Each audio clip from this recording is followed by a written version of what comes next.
శ్రీ మాత్రే నమ. ఆస్ట్రో భాగ్యలక్ష్మి అనే ఈ ఛానల్ని సబ్స్క్రైబ్ చేశారా? లేకపోతే తప్పనిసరిగా చేయండి. అంతేకాకుండా మన వాళ్ళందరికీ కూడా షేర్ చేయండి. అదేవిధంగా లైక్ చేయండి. మీకు ఏమైనా డౌట్స్ ఉన్నా లేకపోతే ఏమైనా సూచనలు చేయాలన్నా నాకు కింది నెంబర్లతో సంప్రదించవచ్చు. తర్వాత నాకు మెసేజ్ ద్వారా కూడా నాతో మాట్లాడవచ్చు. నెక్స్ట్ వచ్చేసి జాతకాలు చూడాలన్నా, పొంతనలు చూడాలన్నా, ఎనీ డౌట్ క్లారిఫై చేసుకోవడానికి క్రింది నెంబర్లో మీరు సంప్రదించండి. శ్రీ సౌభాగ్య మ్యారేజ్ బ్యూరో 17 సంవత్సరంలో అడుగు పెట్టేశాం. 16 సంవత్సరాలు పూర్తయిపోయాయి. అందుకని ఎవరికైనా సరే మీ బంధువులకు కానీ, మిత్రులకు కానీ, మీ ఇంట్లో కానీ పెళ్లి కాని పిల్లలు ఎవరైనా ఉన్నా, ఒకవేళ మొదటి పెళ్లి కానీ, రెండో పెళ్లి కానీ, అబ్రాడ్ మ్యాచెస్కి కానీ, హిందువులైతే చాలు ఎవరైనా నన్ను సంప్రదించవచ్చు క్రింది నెంబర్లో. ఓం శ్రీ మాత్రే నమః. ఓం గంగణపతే నమః. శుక్లాంబరధరం విష్ణుం శశివర్ణం చతుర్భుజం ప్రసన్నవదనం ధ్యాయే సర్వ విఘ్నోపశాంతయే. ఓం శ్రీ మాత్రే నమః. మాసఫలాలు కార్యక్రమానికి స్వాగతం, సుస్వాగతం. 1/5/2025, 31/5/2025 ద్వాదశ రాశుల వారికి ఏ విధంగా ఉండబోతోంది తెలుసుకుందాం మరి. ఓం శ్రీ మాత్రే నమః.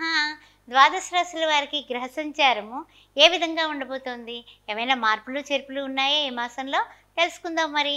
చూస్తున్నట్లయితే బుధుడు 7వ తారీఖున మేషరాశిలోకి ప్రవేశించబోతున్నాడు. అదేవిధంగా ఈ నెలలోనే రవి చూస్తే రవి సంక్రమణం జరగబోతోంది. వృషభ రాశిలోకి రవి సంక్రమణం జరగబోతోంది. ఎన్నో తారీఖున అంటే 15వ తారీఖున. అదేవిధంగా రాహు చూస్తే 19వ తారీఖున కుంభంలోకి ఆయన ఎప్పుడు కూడా వక్రగతిన పెడతాడు కాబట్టి కుంభంలోకి ఆయన ప్రవేశించబోతున్నాడు. అంటే మీనరాశి నుంచి కుంభంలోకి ఆయన ప్రవేశిస్తారు. అదేవిధంగా బుధుడు 24వ తారీఖున వృషభ రాశిలోకి సంచారం చేయబోతున్నాడు. బుధుడు 24వ తారీఖున వృషభ రాశిలోకి సంచారం చేయగలుగుతున్నాడు. అందువలన ఈ విషయాలన్నీ గమనించండి. రాహు ఎప్పుడైతే మారాడో మనకి కేతువు కూడా సింహరాశిలోకి ప్రవేశిస్తాడు. ఆ విషయాన్ని కూడా మీరు గమనించండి. 19వ తారీఖున కుంభంలోకి రాహువు, సింహంలోకి చూసినట్లయితే కనుక కేతువు రావడం జరుగుతుంది. ద్వాదశ రాశుల వారికి ఏ విధంగా ఉందో మరి తెలుసుకుందాం మరి. ఓం శ్రీ మాత్రే నమః. ఓం శ్రీ మాత్రే నమః. కుంభరాశి వారికి స్వాగతం. కుంభరాశి వారికి చూస్తున్నట్లయితే కనుక ద్వితీయంలో బుధ, శని, శుక్ర, రాహువులు, తృతీయంలో రవిగారు, అదేవిధంగా చతుర్థంలో చూసినట్లయితే గోచార చంద్రుడితో కూడిన గురువుగారు, అర్ధాష్టమ గురుదోషం. అదేవిధంగా పంచమ షష్టమంలో చూస్తే కుజుడు, సప్తమ అష్టమంలో ఉన్నటువంటి కేతువు. మరి ఏ విధంగా ఉండబోతుందయ్యా ఈ మాస ఫలాలు కార్యక్రమంలో తెలుసుకుందాం మరి. చూస్తున్నట్లయితే మీ గ్రహ ప్రయోజనాలు, గ్రహ సంచారాలన్నీ కూడా మామూలు సామాన్య ప్రయోజనాలతో ముందుకు సాగుతాయని చెప్పొచ్చు. ఏం భయపడాల్సిన అవసరం ఏం కనపడటం లేదు. అయితే ఏంటంటే ప్రయోజనాలు అయితే మనకి ఆర్థికంగా బాగానే ఉంది, ఆరోగ్యపరంగా బాగానే ఉంది.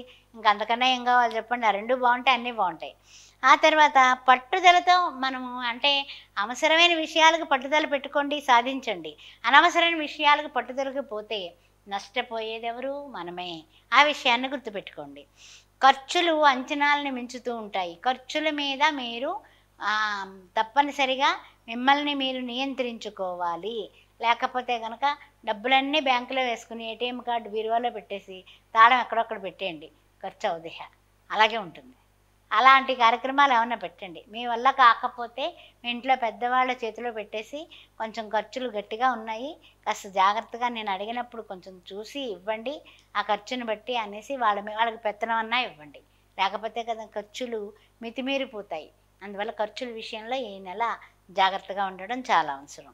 తర్వాత ఏమిటంటే కనుక ఊహించుకున్నటువంటి వ్యక్తులు ఎవరైనా సరే, మనం ఆ పలానా వ్యక్తి నాతో మాట్లాడితే బాగుండు, ఆయన్ని వెళ్ళి నేను కలిస్తే బాగుండు, ఆయనకి నాకు పరిచయం అయితే బాగుండు, ఇలాంటి ఊహించుకుంటూ ఉంటాం కదా గొప్పవాళ్ళ గురించి. అలాంటి వ్యక్తులు వచ్చి మిమ్మల్ని కలుస్తారు ఈ నెల.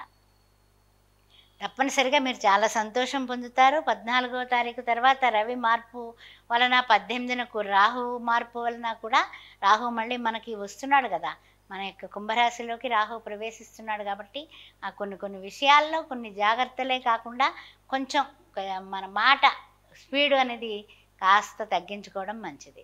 పొదుపుగా, హితంగా, మితంగా, ప్రియంగా మాట్లాడటం అనేది అలవరుచుకోవడం చాలా చాలా చెప్పదగిన సూచన. ముఖ్యమైనటువంటి విషయం ఏమిటంటే కనుక కొంచెం పనుల్లో ఒత్తిడి, తర్వాత టెన్షన్స్, ఆ తర్వాత కోపం, తర్వాత ఇతరులతో వితండవాదనలు వాదోపవాదాలు వీటి జోలికి వెళ్లకుండా తన కోపమే తన శత్రువు అనే పద్యం పాడుకుంటూ కాస్త మనల్ని మనం కంట్రోల్ పెట్టుకుంటే మీకు తిరుగులేదు అని చెప్పొచ్చు. తదుపరి ముఖ్యంగా ఏమిటంటే కనుక కార్యాలోచన, ఏదైనా సరే కార్యసిద్ధి కార్యాలోచన చెయ్యాలి. కార్యభంగం కాదు అనేటటువంటి పాజిటివ్ దృక్పథంతో మీరు ముందుకు సాగడం అనేది చెప్పదగిన సూచన. ముఖ్యంగా ఆ పని చేయాలా ఈ పని చేయాలా విద్యార్థులు, ఆ కాలేజీ పెట్టాను ఈ కాలేజీకి పెట్టాను, విదేశీయాన ప్రయత్నాలు కూడా చేస్తున్నాము, కానీ ఏది వస్తుంది ఏది రాదు, ఎలా వస్తుంది, ఇలా వస్తే అలా చేయాలి, అలా వస్తే అలా చేయాలి, ఏ మార్గంలో వెళ్ళాలి, ఇలాంటి వితండమైనటువంటి చర్చలు పెట్టి కాలాన్ని పూర్తిగా దుర్వినియోగం చేస్తూ ఉంటారు. విద్యార్థులారా, మీరు కాలాన్ని దుర్వినియోగం చేసుకోకండి. మీరు కాన్సన్ట్రేషను కొత్త కోర్సులు ఏమైనా నేర్చుకోవడానికి పెట్టడం అనేది చాలా చాలా మీ యొక్క ఫెచ్చింగ్కి కారణమవుతుంది. ఆ విషయంలో దృష్టి పెట్టండి. పెద్దవాళ్ళారా, మీరు పిల్లల మీద దృష్టి పెట్టడం చాలా చెప్పదగిన సూచన. ముఖ్యంగా ఏమిటంటే కనుక ఆరోగ్యం కానీ ఆర్థికం కానీ రెండు కూడా బాగున్న మూలాన ఆరోగ్యరీత్యా మనకేం తిరుగులేదు, బాగుంది. అదేవిధంగా ఆర్థికంగా కూడా పరిస్థితులు బాగున్నాయి. అనవసరమైన ఖర్చులు మితిమీరకుండా చూసుకుంటే చాలా ఎక్సలెంట్గా ఉంటుందని చెప్పొచ్చు ఈ మాసం. తదుపరి ముఖ్యంగా ఏమిటంటే కనుక పరోపకారం మిథం శరీరం అనేటటువంటి సూక్తి ఈ మాసం మీకు చక్కగా ఉపకరిస్తుంది. ఎంతోమందికి మీ దగ్గరికి వచ్చిన వాళ్ళకి లేదు అనకుండా మీకు శక్తి కొలది మీరు ఉపకారం చేస్తారు, మాట సాయం అన్నా చేసి పంపిస్తారు. ఉద్యోగం లేని వాళ్ళకి పలానా విధంగా నువ్వు ప్రయత్నం చేస్తే రావచ్చేమో, పలానా కంపెనీలో ఖాళీ ఉంది, అలాంటి సలహాలు కూడా చెప్తారు. వాటి వల్ల కూడా మీకు పుణ్యలబ్ధి కలుగుతుంది. అదే కాకుండా వాళ్ళు చాలా చాలా మిమ్మల్ని ప్రశంసించేటటువంటి కార్యక్రమం కూడా కనపడుతుంది. ఏతావాతా చెప్పాలంటే శుభకార్యాల విషయంలో కానీ లేకపోతే ఎవరికైనా మాట సాయం చేసే విషయంలో కానీ మీరు ముందుంటారు. అందువల్ల ఇంట్లో వాళ్ళు బయట వాళ్ళు కూడా ఈ మాసంలో మిమ్మల్ని చాలా చక్కగా మాసాంతానికి వస్తుల్లోకి చాలా చక్కగా కొంచెం కీర్తి ప్రతిష్టలు గడించి అన్ని విధాలా కూడా ముందుకు వెళ్ళడానికి ఆయుత్తమవుతారు. అందువల్ల మే మాసంలో కొంచెం మొట్టమొదటి ఒడిదుడుకులున్న తర్వాత చూస్తే ఆ కథ అంతా కూడా సుఖాంతమే. వివాహాది శుభకార్య విషయాల్లో కూడా మీరు చేసే ప్రయత్నాలు కొలిక్కి వస్తాయి. ఒక వార్త తెలుస్తుంది, సంతోషంగా ఉంటారు. తదుపరి ముఖ్యమైనటువంటి విషయం ఏమిటంటే ఈ మాసంలో మనం చేయాల్సింది ప్రతిరోజు విడవకుండా మానకుండా, రాస్యాధిపతి చూస్తున్నట్లయితే కనుక మనకి ద్వితీయంలో కనపడుతున్నారు. అందువల్ల శనివారం నాడు అఖండ దీపం వెలిగించడం, రావి చెట్టు చుట్టూ 7 ప్రదక్షిణాలు చేసి వెంకటేశ్వర స్వామికి అర్చన కానీ లేకపోతే అభిషేకం కానీ వెళ్ళి పాల్గొనడం. అంతేకాకుండా కనీసం 7గురికైనా సరే టిఫిన్ పెట్టండి, బన్రొట్లు పెట్టండి, లడ్డు మిఠాయి ఇవ్వండి, లేకపోతే భోజనం పెట్టండి.